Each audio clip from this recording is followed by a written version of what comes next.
October 22 is a very significant day in the history of our beginnings. Welcome to the Adventist History Podcast, Episode 33, Reconstruction. Last time, we finished up our look at the 1888 General Conference session and the great need of the Seventh-day Adventist Church to have a Christ-like spirit. We talked about how members of the old guard appealed to tradition and tried to play the victim card and generally resisted Jones and Waggoner any way they could.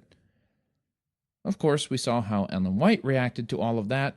She called them babies.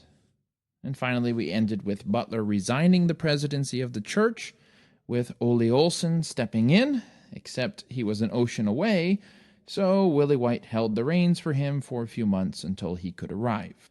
So what do you do in the aftermath of the 1888 General Conference? I suppose it was tempting for Ellen White, A.T. Jones, and E.J. Waggoner to all go home and just take a few months off. You know, it's California, sit on the beach, relax, recover. Well, if that was tempting, it was an easy temptation for them to overcome. The 1888 General Conference session was, as I've called it at least, the last and biggest battle in the Adventist Civil War. In the American Civil War, most people would say that Gettysburg was the turning point in the war.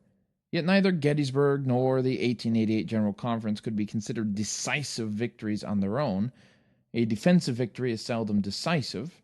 It needs to be followed up by an attack. And Gettysburg blunted the South's sword, but it did not break it. It remained for the North to do something with Gettysburg, to push south, or else the victory at Gettysburg would have been wasted. The same is true for Ellen White, Jones, and Waggoner after 1888. They held line. They prevented the old guard from passing resolutions which would have put a muzzle on them. They were able to teach their views, but as the frustrated delegates retreated from Minneapolis and spread out across the country, there was a very real possibility that they might spread their frustration among the churches.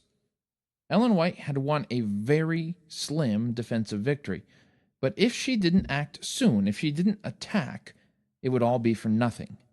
And that's how she, Jones, and Waggoner would spend the next few years, zipping across the country, preaching every chance they could get.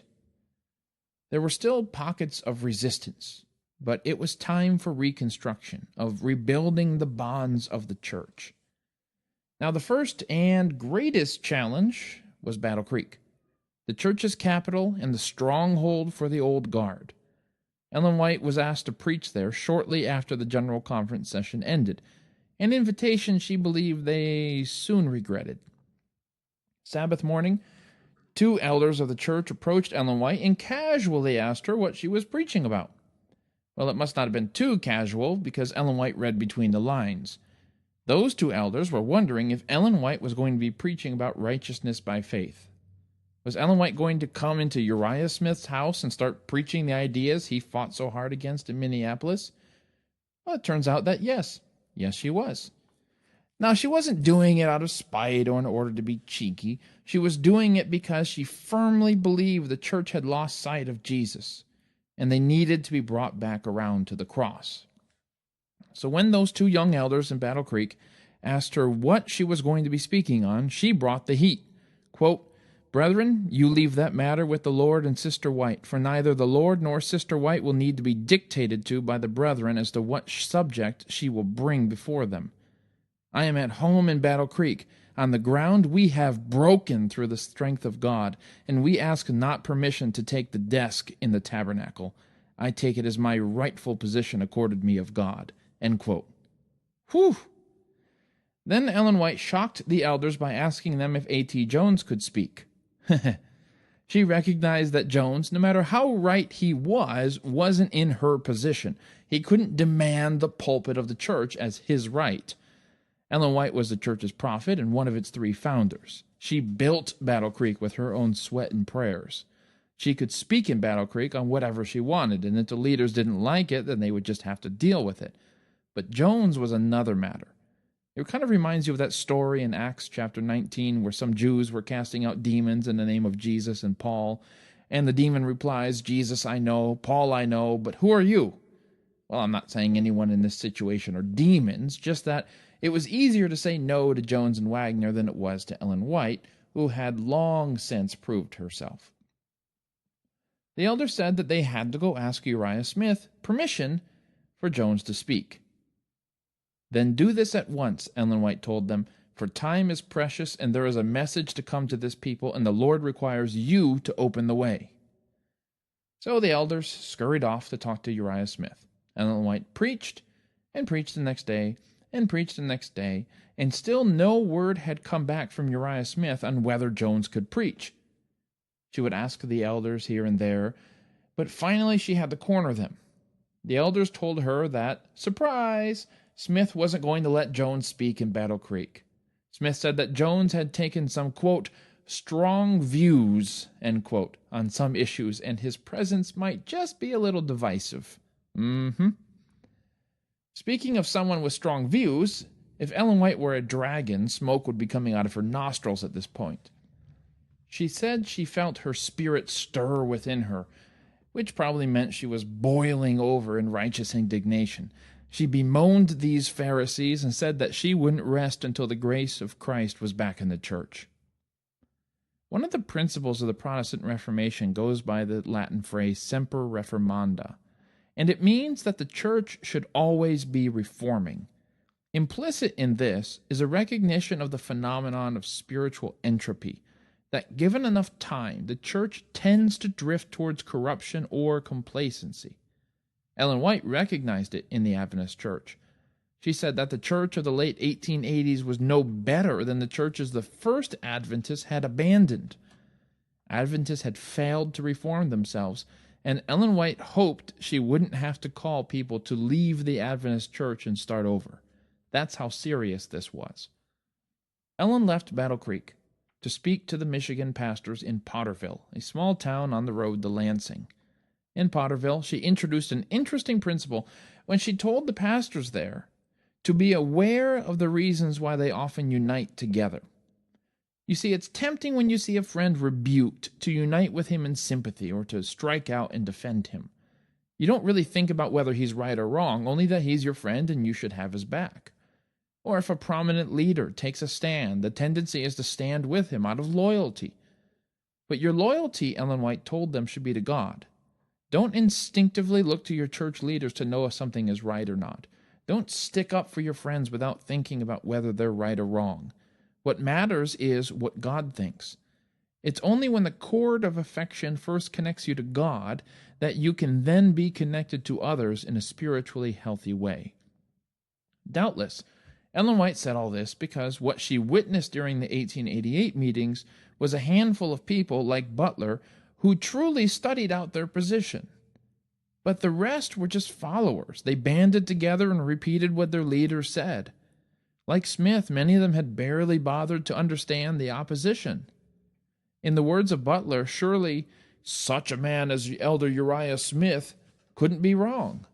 And that's where people's faith was. Their faith was in the age and experience of their leaders.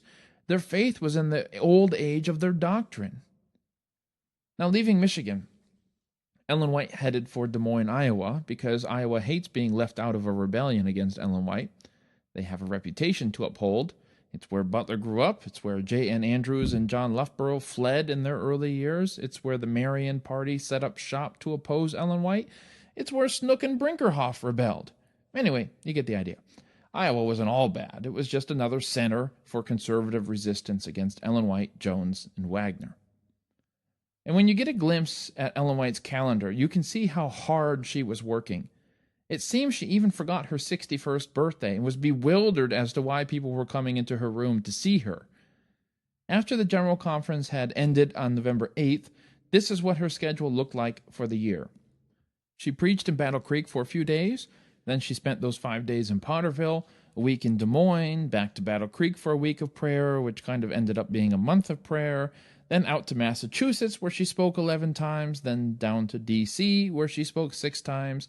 She spoke once in Pennsylvania, 3 times in New York, again in Battle Creek, a 2-week meeting in Chicago. She spoke some more in Battle Creek, spent 3 weeks in Kansas, then back to Pennsylvania, where she spoke 10 times. Then it was New York, Michigan, even more Michigan, followed by Colorado, California, and then back to Colorado again for the 1889 General Conference. Are you still with me? Because that's an insane amount of traveling for A.T. Jones, who often went with Ellen, let alone a 61-year-old woman in the 1800s. Ellen White's message was always the same. Doesn't mean she said it all word for word the same, but her point was always to invite the church to return to Jesus, to return to the cross. The Jones, Waggoner, White national tour worked.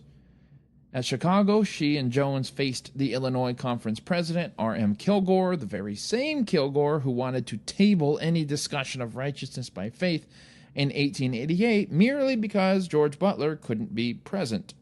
The very same Kilgore Ellen White had told, "I have lost confidence in you."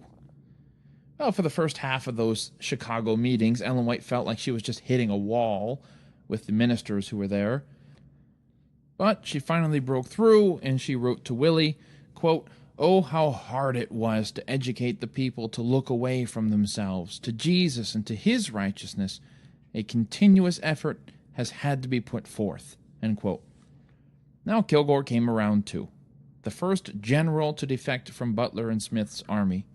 Ellen noted that his face fairly shines. He talks and cries and praises God. I believe he is really converted. Kilgore himself would write an article in the Review thanking Ellen White and A.T. Jones for making clear what they had missed in Minneapolis. And that was generally how things went wherever they went. Ministers and leaders would break down and admit that they had been wrong. But it was a hard slog. They had landed on Normandy Beach, but now they had to fight their way through the thick bocage of France.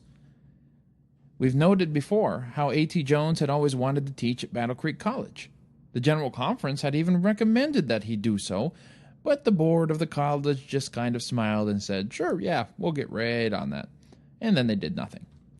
It took a joint meeting of the General Conference Committee and the school board to finally get Jones a hearing. There was no question that he was a gifted teacher. It was never about his competence. Jones was made the promise that he wouldn't teach anything out of harmony with the views of the school, meaning, really, Uriah Smith. And to that, Jones agreed. This is striking when you remember that Butler and Smith had tried to pass a resolution making it illegal to teach anything in any Adventist college that isn't approved by the General Conference leadership. It was on that issue that Willie White wrote that he and his mother had fought hard to kill that idea dead. What Smith couldn't get at the General Conference, he got in the boardroom. The Indiana Conference effectively banned Jones from speaking there for two reasons. First, his sermons were really, really long, which is true, although it's unclear why the people of Indiana especially lacked the patience that every other conference had. So you might expect the second reason for banning Jones to be just as thoughtful, and it turns out it was. Indiana didn't like the fact that Jones ate 3 meals a day rather than 2 meals. They just thought this set a bad example because, hold on, it'll come to me. Wait for it. Yeah, I have no idea. And it should be noted that Jones often did himself no favors. It was easy for Jones to get excited by opposition and then run to the other extreme. Jones started saying that human works are of no value whatsoever. Ellen White warned him about making statements like these.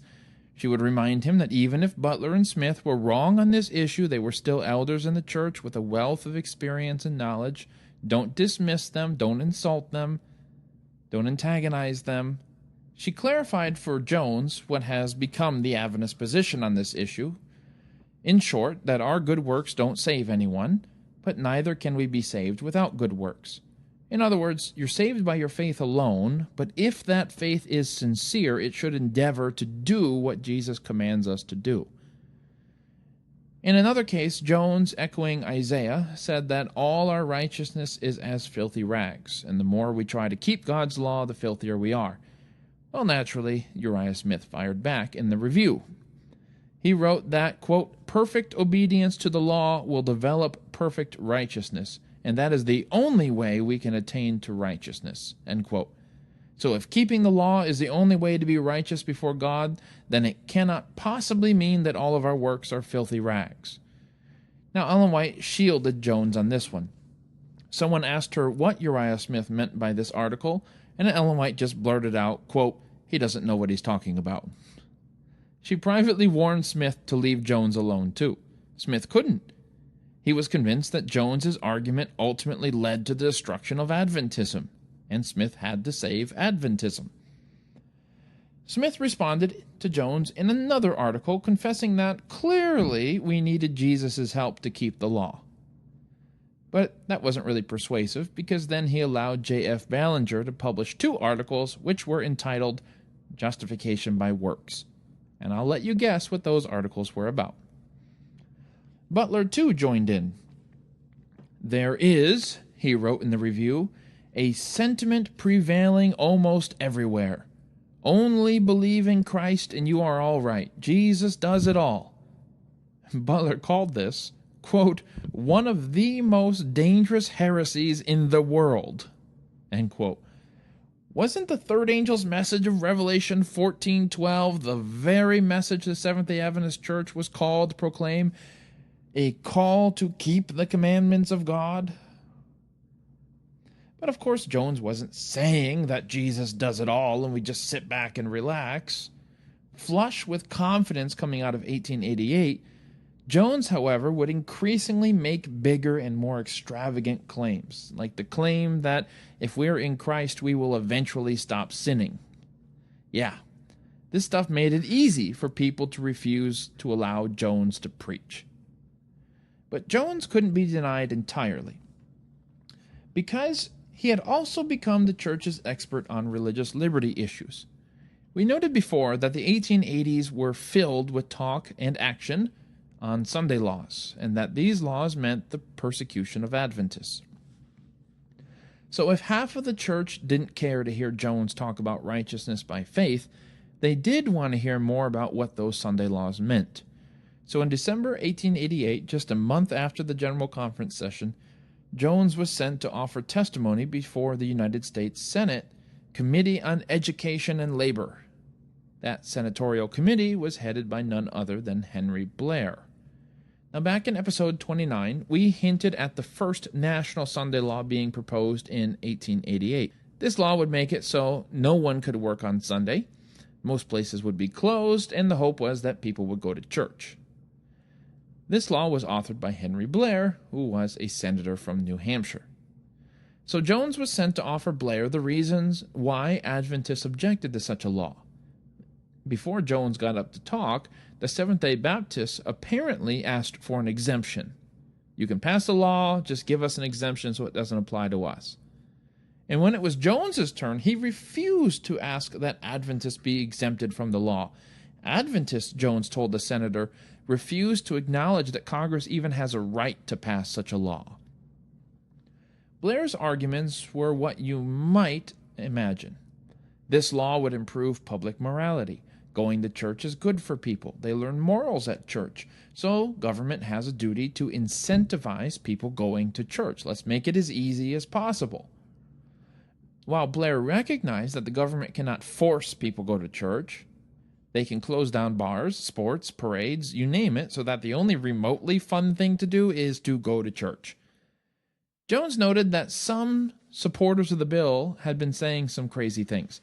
There was this pastor in Kansas City, for instance, who had said that he wanted to see the day come when the churches of America would get together and decide on laws, and then Congress would simply rubber stamp whatever the churches decided. That was terrifying to Adventists. But Blair dug in. Blair's point of view was that the majority of a nation has the right to regulate society. The government's job was to carry out the will of the majority. Blair asked Jones what he thought about a potential law making blasphemy illegal. Blair asked, "Is it good for citizens to profane God?" Jones said, "Of course not." So Blair went on. "Why shouldn't we have a law in the public interest making blasphemy illegal? Isn't that government's job?" Jones replied that, quote, "It is for the good of society that men shall be Christians, but it is not in the province of the state to make Christians. For the state to undertake to do so would not be for the benefit of society. It never has been, and it never can be. Jones then noted that blasphemy laws were how the ancient Romans persecuted Christians. If America were to pass such a law, how would we be any different than the Romans? On what basis could America complain if the Chinese or the Muslims started persecuting Christians? In order to pass such a law in America, we would have to recognize the right of a Muslim nation to pass discriminatory laws against Christians. Jones concluded, quote, "The only use that ever has been, or ever is, made of any such blasphemy laws in any country is to give some religious bigots who profess popular religion an opportunity to vent their wrath upon persons who disagree with them." End quote. But in Blair's mind, America was a nation of Christians, and thus Christians had the right to pass Christian laws. What's interesting is that this put Jones and the Adventists on the same team as some liberal-minded, kind of secular thinkers. The famous newspaper in Tombstone, Arizona, called the Tombstone Epitaph, wrote a brilliant analysis of this new law and the efforts by Christians to pass it. It's a little lengthy, so bear with me. Quote, "The National Reform Association has been for 25 years engaged in a fanatical scheme to secure such an amendment to the Constitution of the United States as will indicate that this is a Christian nation. In short, they want to change the Constitution so that their church dogmas may be enforced by law. It may be argued, and often is, that such a measure can never be carried out in this free republic, but we must not be too sure of that. Whether they succeed or not depends on the vigilance of the people. It will not do to place too much confidence in congressmen or presidents, for they have allowed themselves to be wheedled into imposing many a bad measure upon the people. We have said that such a measure is looking backward. It is going back toward the religious intolerance from which the early colonies of America were only freed by the federal union of states and the adoption of the present liberal Constitution. That there is a fast-growing sentiment in favor of such a move, there is abundant evidence, notably the prominence given to the Blair Sunday Rest Bill and joint resolution introduced in the last Congress. Never before could such propositions have received any marked attention in United States Senate." End quote. This could have been written by an Adventist word for word. Jones earned Blair's cordial respect for his insightful testimony, and many other opponents of the bill ended up reprinting Jones's articles and sermons on the subject. So many citizens were asking for copies of Jones's testimony that the Senate had to pass a resolution allowing them to print 4 times as many copies as they were legally allowed to. Overall, the Senate printed 32,000 copies of Jones's conversation with Blair, and who knows how many newspapers would go on to reprint whole sections of it from there. In the end, Blair failed to get his law passed. He tried to make it sound a little bit more secular in 1889, but he failed again. Another congressman tried in 1890 and failed. A bill far more modest than Blair's would eventually be signed into law, but there was a nostalgia for Blair's attempt. In 1909, a group of Christians met at a Methodist church in Washington, D.C., to celebrate what might have been if Blair's bill had been passed 21 years before. Blair himself even showed up. I mean, how many bills have you ever heard of that didn't get passed but get celebrated 21 years later? The Sunday laws were an ever-developing story. Significant enough to talk at length about, but perhaps not so much to get their own episode. The point here is that the situation post-1888 was complicated. People who opposed Jones on righteousness by faith ended up standing side by side with him on religious liberty. Certainly he made himself, in the words of George Knight, into a kind of Adventist folk hero to many of the members of the church. There, these members of this small Protestant church saw one of their own acquitting himself capably before the United States Senate, championing their cause and the cause of others in religious liberty. It made them proud to see him up there. Important as it was, religious liberty was never going to change the hearts of Adventists by making them more loving toward each other. The real turning point in the church's Reconstruction period, The far more important battle came in the spring of 1889, when the church decided to hold an epic ministerial training school. The first training school lasted from November 1889 to March 1890. It was 6 months long. And the object of this school was to improve the education of pastors. Most of them could only offer proof texts. That is, when you want to explain the Sabbath, go to these 5 verses in this order, da-da-da-da-da. They might have the doctrines down, but otherwise they were woefully ignorant of much of the rest of the Bible.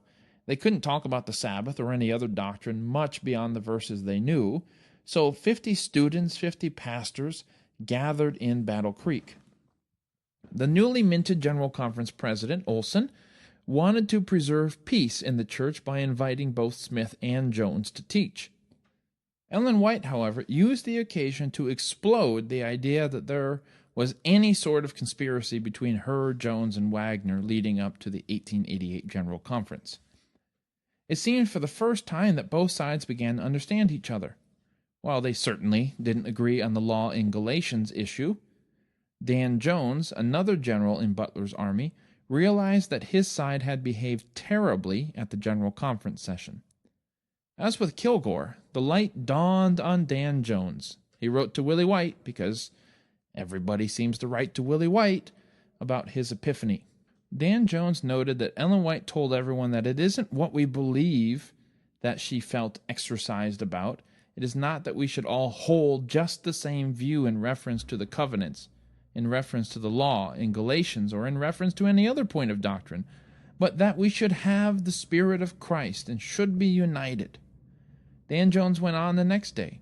Ellen White, quote, "and Dr. Waggoner both say that the points of doctrine are not the matters at issue at all, but it is the spirit shown by our people in opposition to these questions which they object to. I am perfectly free to acknowledge that the Spirit has not been the Spirit of Christ. It has not been so in my case, and I think I can discern enough to be safe in saying that it has not been so in the case of others. I have often thought over the matter and wondered why it was that such unimportant matters practically should cause such a disturbance, such a division." End quote. Yes, Dan Jones, that's what we've all been wondering.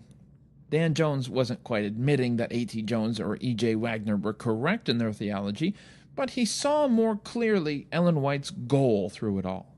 She supported Jones and Waggoner, but she wasn't on their team. Ellen White was on Ellen White's team. Her focus wasn't the law or the 10 horns or winning some sort of argument. Her focus was on God's people having the attitude of Christ while they discussed the law and the 10 horns. An Adventist by the name of Taylor Bunch would later say that the 1888 General Conference was very much like how the Israelites rebelled at Kadesh Barnea and ended up wandering in the wilderness for another 40 years. I'll leave you to decide if you think that's a good metaphor. But slowly and surely, the partisans of 1888 started realizing where they went wrong. Maybe there was hope for these Adventists. Maybe they'd get to the promised land after all.